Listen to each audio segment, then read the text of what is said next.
Unlike World War I, where Canada was under the control of Britain, Canada became a fully independent country after the Statute of Westminster. This means that Canada could make their own decisions. Many were not very enthusiastic on the idea of World War II due to the aftermath of the previous war. However, Canada still participated to protect the mother country. Canada had made several important contributions, most importantly the British Commonwealth Air Training Plan, or the BCATP.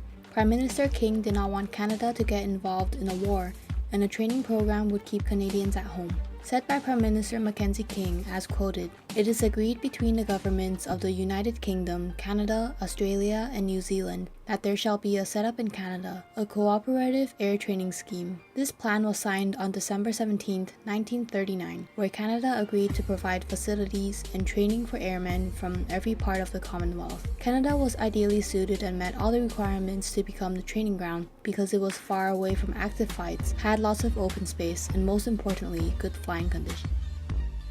The training program was carried out by the RCAF along with support from the Canadian Flying Clubs and the Federal Department of Transport. The training began at the end of April 1940 and lasts until March 31, 1945 after being renewed once in 1942.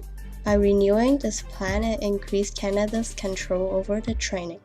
At the plan's highest point in 1943, the BCATP was graduating 3,000 students per month and approximately 50,000 pilots, 1,900 wireless operator air gunners, and 16,000 navigators received their training in Canada.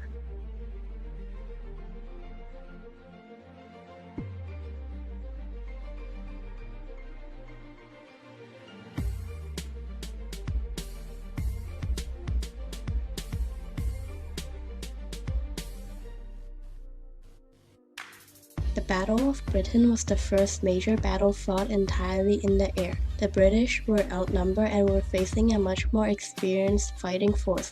However, they were accompanied by many pilots from Commonwealth. The Hurricane and the Spitfire, operated by the RCAF as well as the RAF, was considered the backbone of England's defense. As they were having more success, Hitler eventually surrendered. The BCATP was an outstanding success that had exceeded expectations. By the end of the war, Canada had the fourth largest Allied Air Force in the world. It had graduated 131,533 pilots, observers, flight engineers, and other air crews, 55% of which were Canadian.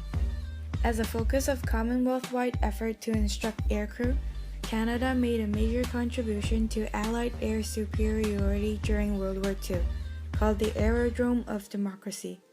With excellent flying conditions, the BCATP was an outstanding success with more than 130,000 aircrew members graduated to support the air forces of Canada, Britain, Australia, and New Zealand during the war.